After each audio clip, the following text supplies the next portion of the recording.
Carb cycling, yet another nutrition strategy that finally reached the casual fitness enthusiasts after being extensively used by athletes and bodybuilders alike. And it seems like people do in fact find it very useful. So what exactly is it? The concept is fairly simple. On some days you keep your carb intake low, and other days you go balls to the wall with all the carby goodness. Protein and fat intake stay relatively the same each day. The most common cycle ties closely to your training days. On the days you're resting, carb intake is low. On the days you're training, you ramp up your carb to either moderate or heavy intake, respective to moderate or heavy training. So what exactly is the benefit of doing this?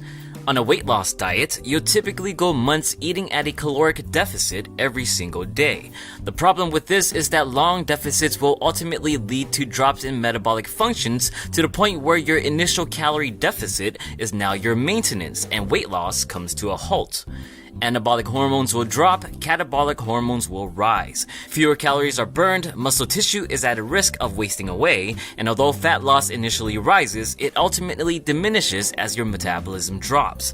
Kind of a crappy position to be in, considering that the reason you've been eating less in the first place is to avoid this exact issue.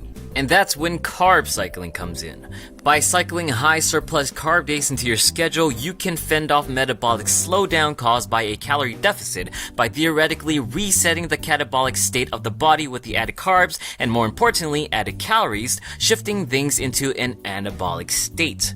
On top of that, extra carbs mean more glucose and insulin in the bloodstream, providing more energy for your workouts. Extra insulin will also mean higher amino acid intake to the muscle cells, helping you fend off muscle breakdown. And bonus points when you train on the same day, because training will boost muscle protein synthesis, meaning the extra carbs and nutrients will promote muscle growth.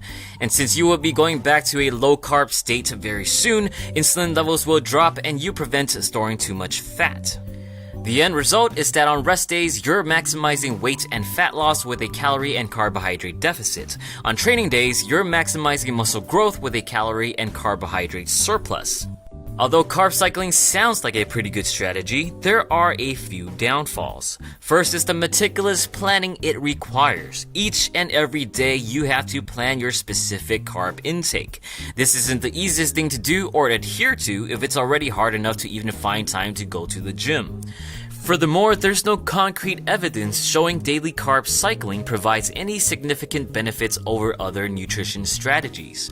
You might be just fine with a refeed day once or twice a month to normalize the catabolic effects in dieting. So now the big question, should you try carb cycling? And of course, without a shadow of a doubt, the answer is, it depends. In my opinion, perhaps 90% of the people considering daily carb cycling really don't need it. Bodybuilders use carb cycling to lean out right before a show and are more prone to the catabolic effects of a long-term deficit due to their fitness level. For the average person, you'll be fine with a balanced diet, taking things slow, and planning breaks from time to time from dieting. And carb cycling only really applies to people trying to burn fats and retain some muscle mass at the same time. Bulkers and gainers should skip cycling altogether. It might actually make your bulking endeavors much more difficult.